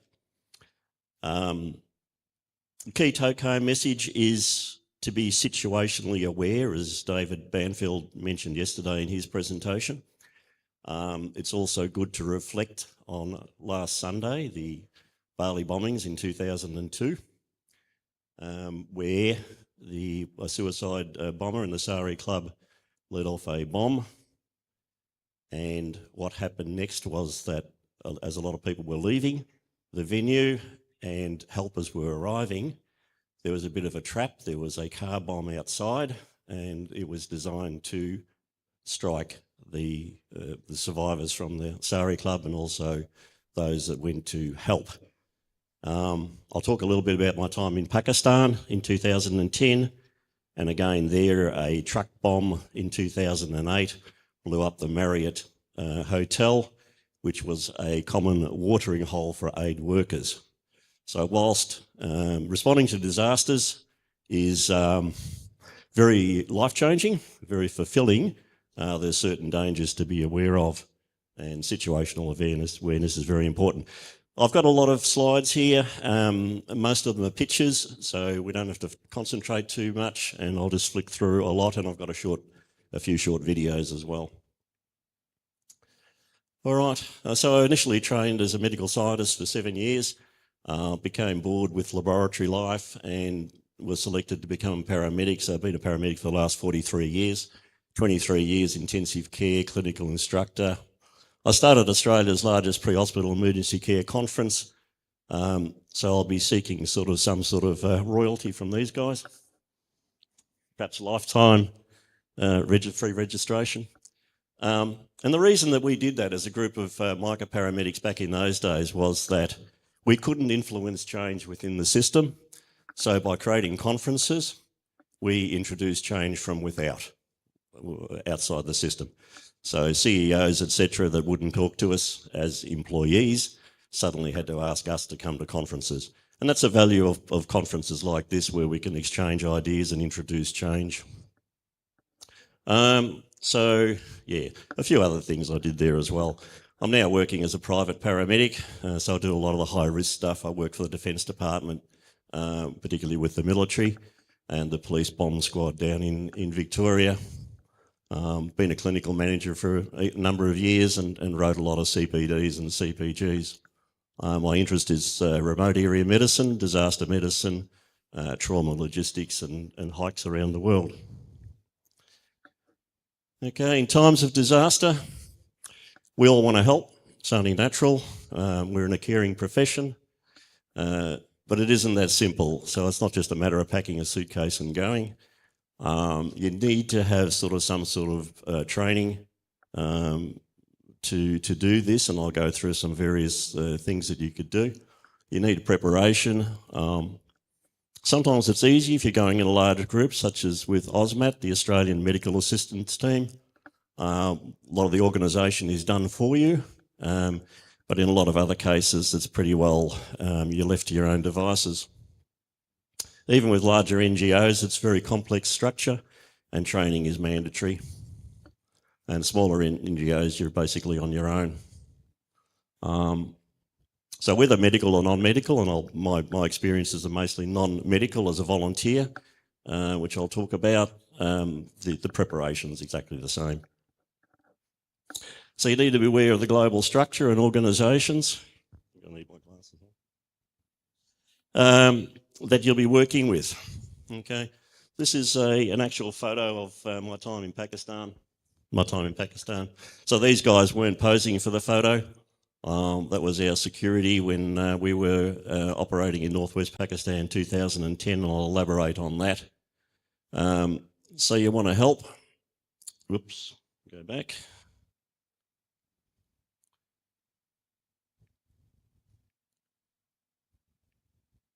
Going through that.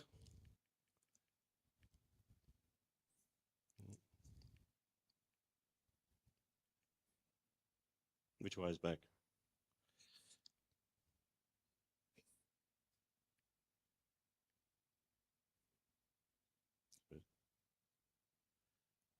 That one.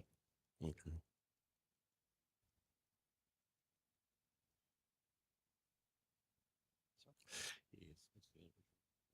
Thank you. All right. So on a world scale, the structures are very complex with disaster response, and as you can see there's a lot of organisations that are involved and the interactions with each other. So it's a pretty complex world out there. On a more local level, we have independent charity organisations over here. On a smaller scale, so I'll talk about Shelter Box and Disaster Aid Australia, which I was involved in, 2 Rotary organisations. Fairly single focus, very effective, small scale, voluntary, relies on in-country networking. Then you've got your professional NGOs up the top up here, such as Red Cross, Save the Children's, Medicine Sans Frontier, etc. So that's next level complexity. Paid staff, a lot of things, logistics and things are done for you. Then you have over with the Australian government, for instance, you've got the federal government response, which is highly coordinated. They've got significant assets and resources. Defence Department, I'll talk about a little bit about ultimate towards the end. Then you've got the UN over here, okay, which has now adopted the coordinating responsibility for most disaster responses, and everybody else tends to fit underneath the UN umbrella. So you need to be familiar with security and personal safety issues, aid logistics, so sourcing aid, transport, customs, gift certificates, storage, distribution, your personal medical aspects of deployment, your own safety, vaccination, diseases, and repatriation insurances, all those sorts of things you need to think about if you're going out on deployment. Policies and procedures of the aid organisation, concepts of international disaster humanitarian law. So there's specific laws now for aid workers that they need to follow. So you need to be aware of all those. Familiarity with sphere concepts. So sphere is not an acronym, it's just a name, it's an encompassing name, which mandates specific quality control over aid delivery. So it's not a case these days of anymore of just sending whatever expired medical goods, for instance. If it's not good enough for your own country, it's not good enough for disaster responses. You've got to think about water, sanitation, food, geography, politics, communications, finance, security, etc., etc. A lot of those will obviously be affected by disasters, and those sort of things may be very difficult to access. And your own psychological makeup, so survivor guilt is a very big thing. So you're coming back from disasters. I know that when I've come back from disasters, I have a lot of trouble sleeping because I can just hop on a plane, I can go back home, whereas the people that I'm leaving behind are still there, experiencing their issues and problems. So the Sphere project is a book. It's a booklet, quite a substantial booklet, which provides minimum standards in all sorts of aid delivery, whether it's agricultural, sanitation, water, and also in health. So as a health worker, for instance, if you're going to the disaster, you have certain responsibilities under SPHERE. There's certain minimum standards that you have to abide by.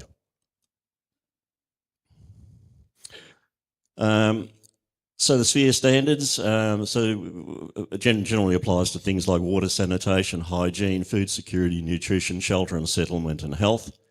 So if you're working in a medical unit, you're not working on your own. You've got a responsibility to other aid providers, whether they're health or other aid providers, to work together, to provide information, to share data, to tell them what you're doing, what your results are. So that's fairly important to be involved in that networking process. So back to what I was doing, there's an organisation in the UK called Shelterbox. In times of a disaster, most people, the first thing they need is shelter and water. Food and that can wait, but shelter's critical. So a concept was developed by some people in the UK where they developed a sort of like a home in a box that provided a tent, water filtration devices, thermal blankets, mosquito nets, those sorts of things in the first instances of a disaster. So it came about as a Rotary Club of Helston in Cornwall, started the concept, and it's become a multi-million-dollar organisation. Initially small, the Boxing Day tsunami pushed Shelterbox on the world stage, and you can see all the boxes that are there, that it's sort of like a home in a box. And they can be distributed, because it's a small organisation, they can be distributed anywhere around the world in a matter of 1 or 2 days. They needed people to be trained to enable those things to occur, and I was selected to undergo the training in the UK.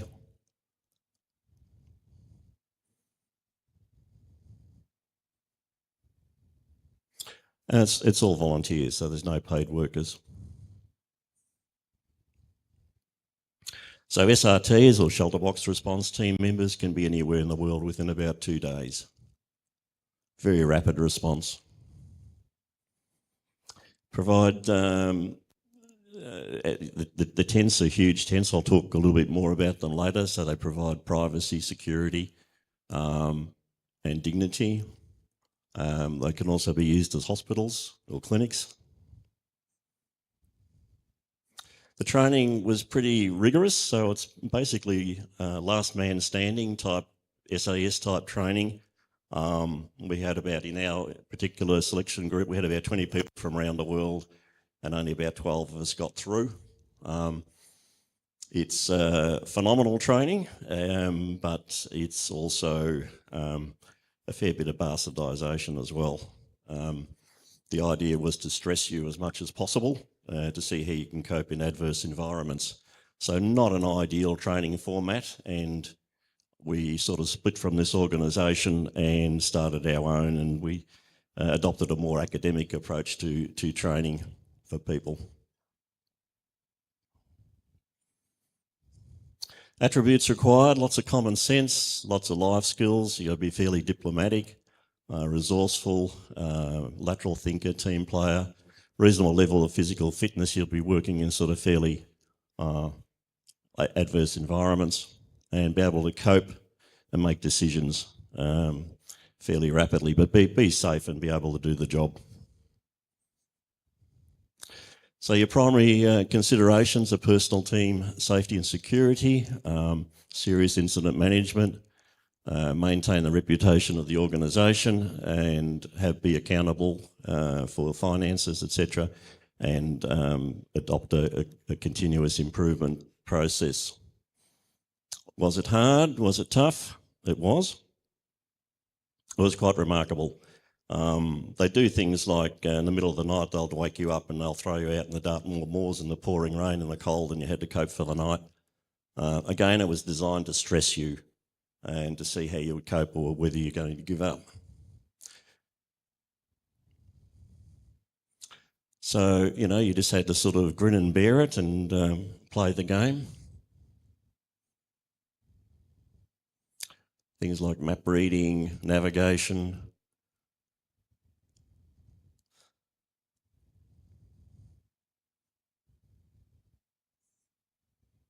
Living with the basics. We did a lot of scenario training as well. Also worked closely with the Defence Forces in the UK, so there was a RAF air base there that were big supporters of shoulder box, and we were given some very difficult scenarios. Like, for instance, we had to talk our way into getting onto an air base, which, as you can imagine, with most military installations, is pretty difficult. So again, they tested us to see how we'd cope with things like that. My first deployment was tidal surge in PNG. So a lot of islands over in the PNG are fairly low lying. And there were significant tidal surges in a lot of the islands. Now, they sent me out there on my own, so I had to do a whole assessment on my own. And you might think that would be very difficult, but it's actually fairly simple. We do a lot of data mining, so that's very important for a lot of deployments. There's a website called Relief Web. So it's operated by the UN, and any disasters around the world that occurs, information is fed onto Relief Web in real time. So it's a significant resource. So it'll talk about the country, the geography, the politics, the climate, the security, who to trust, who not to trust. In-country capacity, various stakeholders, agencies, NGOs, potential partnerships that you could link into, port capacity, warehousing, transportation, distribution. Some countries might be so small they can't handle transport planes, for instance, or their ports may not be deep enough to handle ships to bring aid in. So you need to sort of work out the logistics of how you're going to get aid into a country. You also need to know about the endemic diseases, etc. So you need that information. So when we send a team out to a country, what we do, those that are left behind, we do the data mining. So over a period of 24 hours, we can collect all that information from Relief Web and other sources, and then we can give the team a memory stick that's got all that information. So while they're preparing their passports, visas, etc., we can give them that information, and they've got that available for when they get in country. The first priority when you arrive is to figure out how to get out of there. Again, so if things are pretty volatile there politically or whatever, you'd need to know how to get back out again. And your second priority is your personal security. So your accommodation, is it safe, particularly earthquake zones and so forth, is it safe where you are? And other security issues that might be fairly volatile. So that's an example of the resources that's available on Relief Web. So that's a map of the affected areas from the tidal surge that we went there. And so there's quite a lot of information, plus there's a lot more information as well that you can resource and you can access. So this information is just updated all the time, constantly, whenever there is a disaster around the world. The New Guinea case, for instance, our shelter boxes, what we call shelter boxes, were transported by the Defence Force through AusAid, through the RAAF, and local Rotarians put the air crew up because there was no accommodation. And you'll start to see that it's very important when you go to disasters that you link into a whole lot of other resources that are available locally. So you might have, for one disaster response, you might be linking in 6, 7, 8 different agencies. So it's very important to develop that sort of networking. Bit of lateral thinking there. So the local prisoners were used for unloading the aircraft. The local Red Cross provided the in-country distribution, assisted by the local government. That's the son of the former Prime Minister, Sir Julius Chan. So there's still a clan hierarchy in New Guinea. I've been to New Guinea many, many times. It's a beautiful country. Unfortunately, the corruption is still pretty endemic, and so you need to be fairly diplomatic in how you approach your disaster response, and you need to be pretty savvy on things like corruption. Locals tried to fabricate the extent of the disaster to receive more aid, so you get that sort of thing happening in the background. Again, you need to be situationally aware. And again, many of the islands were flooded. So they basically just needed shelter. This fellow is a Navy commander, PNG Navy. He handed me a letter secretly. He handed me a letter, and basically the letter was saying not to believe everything that they were telling us. Okay, so you sort of, again, you need to be situationally aware that when you operate in those sort of areas, there's lots of conflicting, in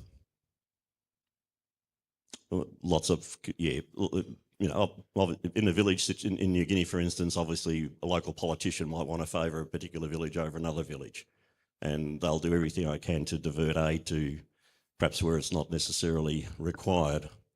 So you need to be fairly aware of those sort of things. The bushfire situation, Black Saturday in Victoria, again, we, Disaster Aid Australia and Shelterbox, we'll talk more of. We are designated by the government as a charity for international aid only, so we don't typically respond domestically, but in this case we found a way to do that. And it'll bring up some interesting concepts. Why do we need to respond to something like bushfire in Victoria? Okay. You'll see that this couple have got a so-called shelter box there with sort of a tent and basic living needs within a tent. Okay, so why do we need to provide those in domestic disasters when we've got so many resources available? I'll elaborate as we go along. So it's important to seek multi-agency help. So here in this case, the police are helping unload these boxes. And wherever there are disasters, there's politicians. Obviously, they like to be seen to be doing something.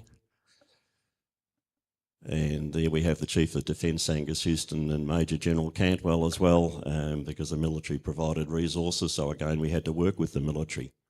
You had to establish relationships with the military. The military had overall authority, but they helped us and we helped them. So the problem with Shelterbox, which is the UK organisation that I was telling you about, it had poor financial transparency to affiliates.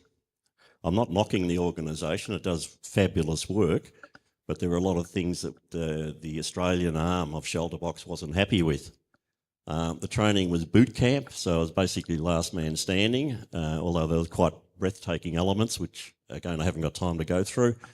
There were no deployment guidelines or manuals, no policies or procedures manuals, and tended to work in country in isolation to other agencies. So we formed an organisation called Disaster Aid Australia, again a voluntary Rotary-based organisation, and it was a breakaway from Shelterbox. So we tried to think of how we could do the aid a lot better. So I wrote all the manuals for that. So I wrote the policies and procedures manual. That's just some of the topics that you'd find in the manual. So we adopted a more academic response. So that when we train people to go to disasters, they had a clear set of policies and procedures and guidelines to operate by. Again, just some of the topics that were covered in the manuals.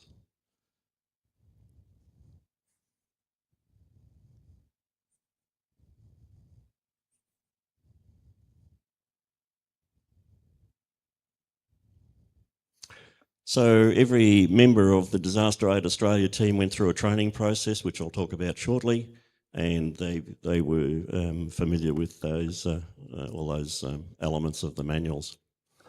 So a similar thing to Shelterbox, we designed a aid in a box, and it was a robust box that contained soap, thermal blankets, ground sheets, cooker, rebuilding tools, cooking equipment, mosquito nets, $800 fully deployed anywhere around the world, so generally through donations. So when there was a disaster, we'd get a flood of donations, and we could send these boxes along with the volunteers that distribute them to various places around the world. Largest humanitarian tent on the market, 3 openings, flame retardant, thermal insulation, 8-person fully enclosed mosquito-proof sleeping area, and it exceeded the sphere specifications that I was talking about earlier. So DART training, initial training, which we started from scratch. We had 21 to start with. It's a 3-day intensive pre-selection, so not everyone is suitable to go to disasters. So we had to select people that we could then send to do further training. It just wasn't, not everyone's just suited to this sort of thing. Their heart might be in the right place, but they just haven't got the capacity or psychological makeup to do this sort of stuff. Then we did a 10-day intensive residential training course, focusing on safety, security, humanitarian law, disaster assessment, remote area medicine, 4x4 vehicle handling, customs logistics, cultural diversity, and I'll talk about NGO interactions and the UN cluster system a little bit later. Again, some more contents of the training manual that we developed.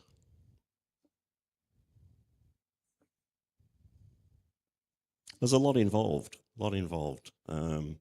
you might be lucky enough to be in a large organisation that has a logistics manager, that might have a security manager, a safety manager. So you might have people that do all those things for you, or you might be involved in a response where you have to do all those things yourself. So the 10-day residential course that we developed was both classroom and field exercises. Very intensive. We did things like mine awareness training. So a lot of areas around the world, there's still lots of minefields around, so you have to recognise the dangers in that. Hostage taking scenarios. So we use professional Red-R. Red-R is an engineering NGO that run a lot of NGO training courses. So we did realistic scenarios. How to operate in a conflict zone. We had the project from Channel 10 come out to film us, but we had to deny them because the filming was too confronting. The scenarios that we did for the participants was so confronting that some of them actually needed counselling afterwards. Yeah. Now, you may think that that's not a good idea, but we had to, you have to sort of introduce as much realism as possible.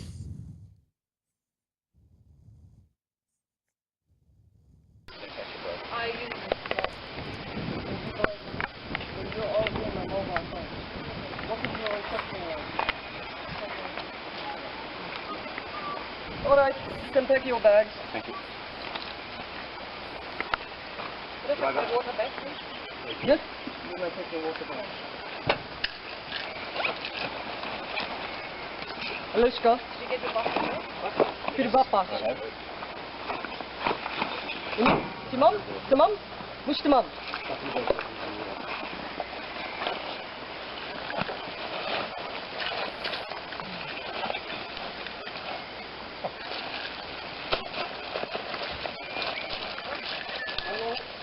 Stay down. More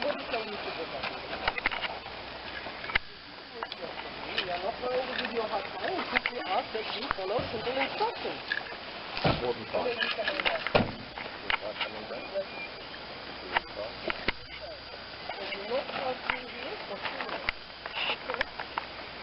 I'm not sure. Not trying to frighten you about doing aid work, but that's the world.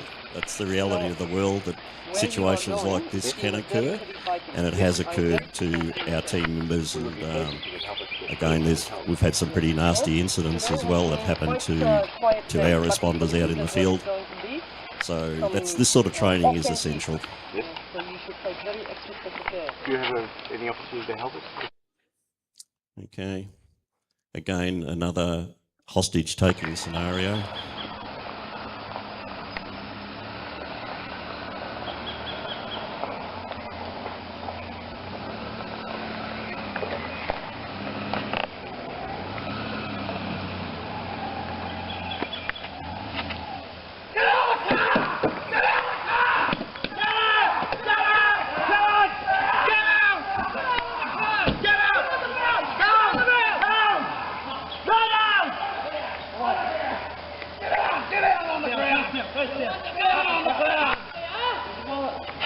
you up. Get down on the ground.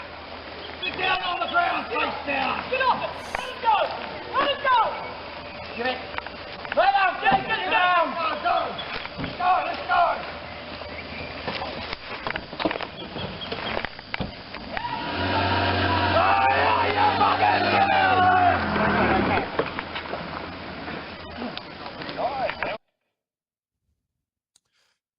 Four by four training is essential. The biggest cause of deaths amongst aid workers around the world is 4x4 driving. So the big white UN trucks that you see around the place, people just get in them and assume they can just drive like a normal car. It doesn't work like that. 4x4s, the whole physics of 4x4 driving is totally different, and in extreme environments it does lead to a lot of aid worker deaths. So we put our trainees through 4x4 training as well. So sort of mimicking sort of fairly extreme conditions.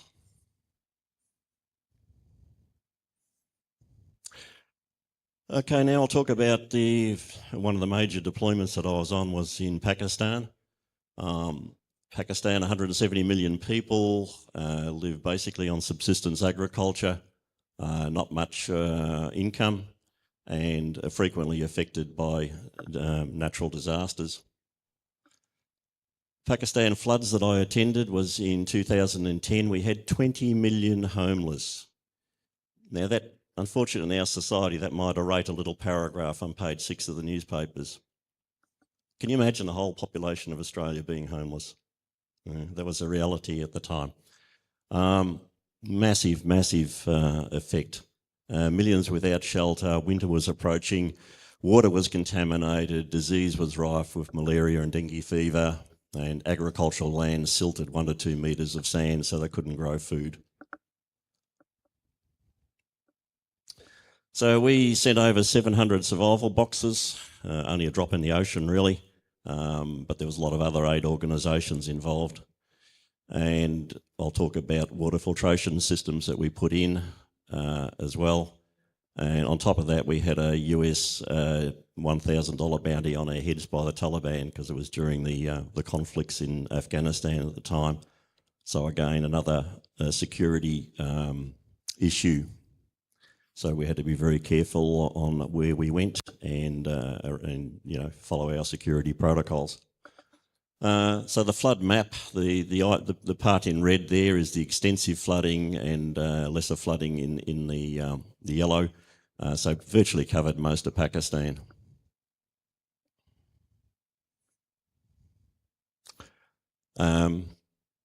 Just another quick little video.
through. We're running out of time. Yeah, so quite extensive flooding.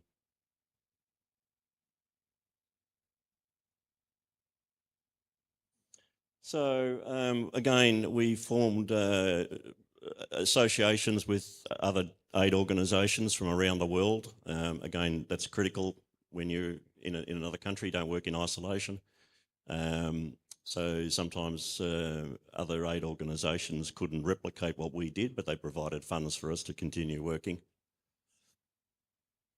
So it's essential to work with different other aid organisations. This is going back to the bushfires as to why do we need to supply tents in a domestic situation. So this is exactly what we don't want. We don't want tent cities. Okay, if you can think about if your town was devastated, where do you want to be? You want to be in your own community. You don't want to be taken away somewhere and stuck in a big tent city. You're displaced, you've got no ability to rebuild, you've got security issues, it fosters idleness and promotes disease transmission. So that's not what we want to do, yet a lot of aid organisations do that. Okay, so you got the tent density there, that's an example of what the shelter box was doing in the UK.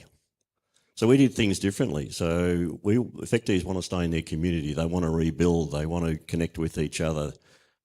So what we did is we provided shelter for them in their own villages rather than create 10 cities. So that's a critical consideration as well.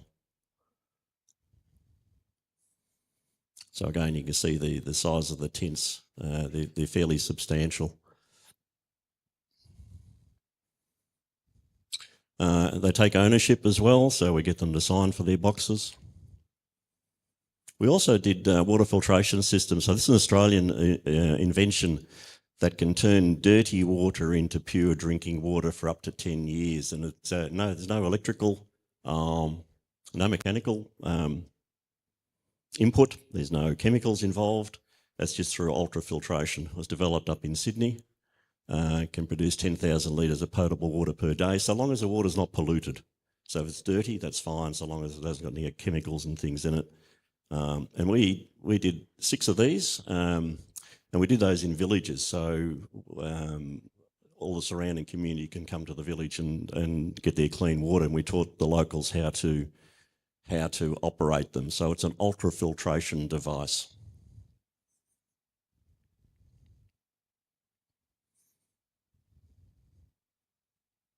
So again, very essential. It's yeah, I've got a plaque credited in my name somewhere in northwest Pakistan. Okay, the UN cluster system. So since the Boxing Day tsunami, prior to that, everyone was doing their own thing. So all different NGOs were working to their own agendas. So the UN under what's called OCHA, the Organisation for Coordination of Humanitarian Affairs under the UN, now coordinates all disasters. So all disaster responders operate under the UN umbrella in what's called the cluster system. So the clusters are headed by various UN head bodies, head agencies.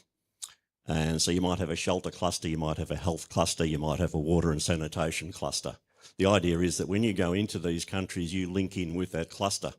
That cluster then organises meetings such as this. So you might have a health cluster all meeting in this room once a week.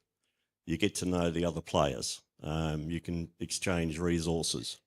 The UN provides logistics, so they'll provide map printing, etc. A whole lot of resources for those particular clusters.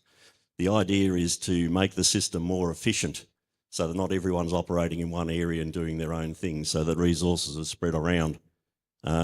And you can work with other agencies. So if there's one area that's in more need of another, resources can be diverted there. So the UN cluster system is vitally important. So it's very, very efficient, and it's important to link into those the various cluster bands that you might be, delivering aid into. So it plays a crucial role in providing humanitarian aid coordination. helps to avoid duplication of effort, and also provides things like promoting gender equality, fostering learning and adaptation, developing policy, and improving humanitarian financing. So again, like most big organisations, there's fairly complex structures, but at the ground level, you just need a link into the ground level, various cluster, and away you go. Just briefly, AUSMAT. Any people familiar with AUSMAT at all? So again, that's yes. All right, that's a federal government organisation. So if you're interested in going to disasters, you need to do some training, and AUSMAT provides that for you. Most of it is free. Yeah, you just need to spend some time and to volunteer. There's lots of courses which they run. Team member course, team leader course, clinical team manager course, surgical team course, etc., etc. So you're free to apply for those courses. The training is free, and then that sort of prepares you for going to disasters if that's something that you're interested in doing.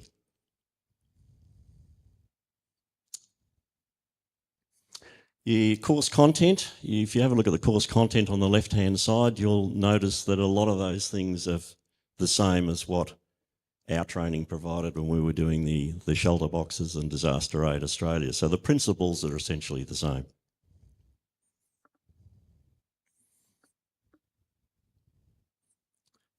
Again, some more courses.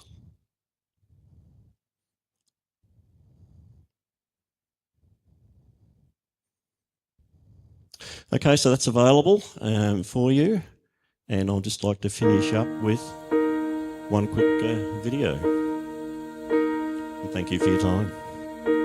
When I am down and oh my soul so weary, when troubles come and my heart burden be, and I am still and wait here in the silence until you come and sit a while with me. You raise me up so I can't stand on mountains. You raise me up to walk on stormy seas. I am strong when I am on your shoulders. You raise me up to more than I can be.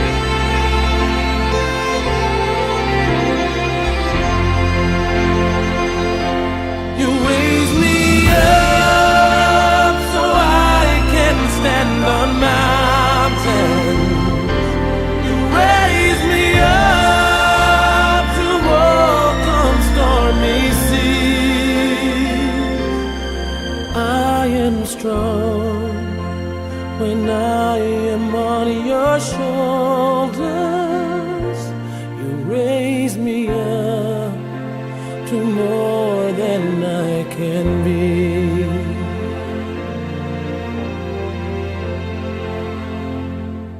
You raise me. Thank you very much, Eb. Thanks for your insights. Finish it?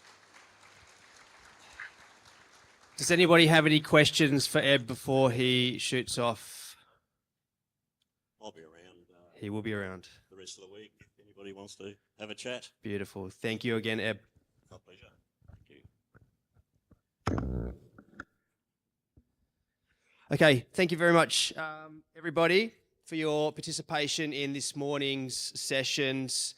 Just a couple of notes from me before we shoot off and enjoy what Bali has to offer for the rest of the afternoon. The workshop tomorrow, there's still one place available for the wounds and suturing workshop if that interests you. 9 o'clock in boardroom 2.